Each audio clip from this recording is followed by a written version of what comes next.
Salam olsun hər kəsə. Demək, hidrogen oksigenin su bölməsindən ətraflı yazı cavab tələb edən suallardan 12-ci sual diqqətimi çəkdi.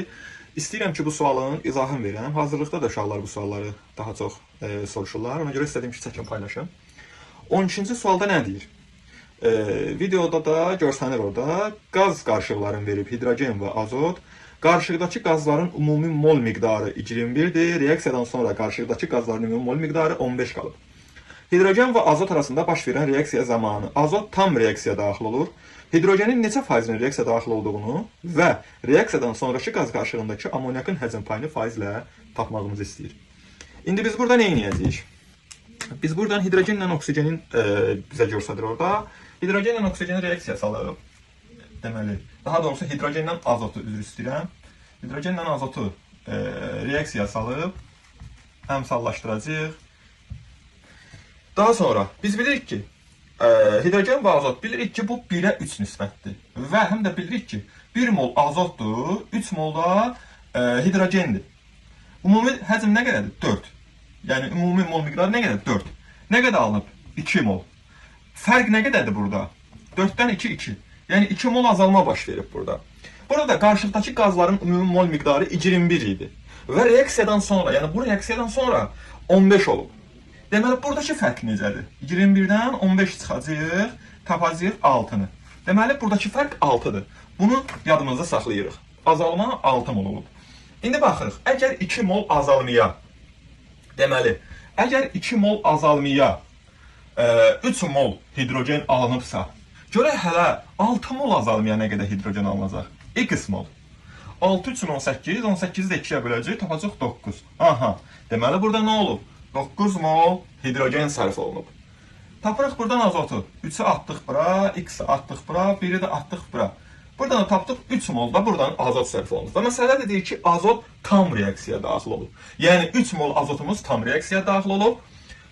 9 mol da hidrogenimiz tam reaksiyaya daxil olub. Ümumi qaz qarışığı, ümumi mol miqdarı nə qədər idi? 21 deyildi. 21-in 3-ü, belə deyək də, azotdur. Yerdə nə qaldısa hidrogendir. Yəni neçəsi 21-dən 3 çıxanda neçə eləyir? 18. Deməli 3-ü bunun azotdur, 18-i də hidrogen imiş. Və hidrogenin 9-u sərf olunub. 9-u sərfdir. 9-u da artıq qalıb. Bunu da buradan müəyyənləşdirdik artıq. Və salam, bizim məsələmizi demək olar ki, həll oldu. Yazır ki, hidrogenin neçə faizinin reaksiya daxil olduğunu hesablayaq. Görək hidrogenin neçə faiz reaksiyaya daxil olub? Ümumi hidrogen 18 deyildi, 18 mol deyildi. Onun 9-u sərf olunub. 9-u da artıq qalıb. Bu nədir? Bu 50% deməkdir də.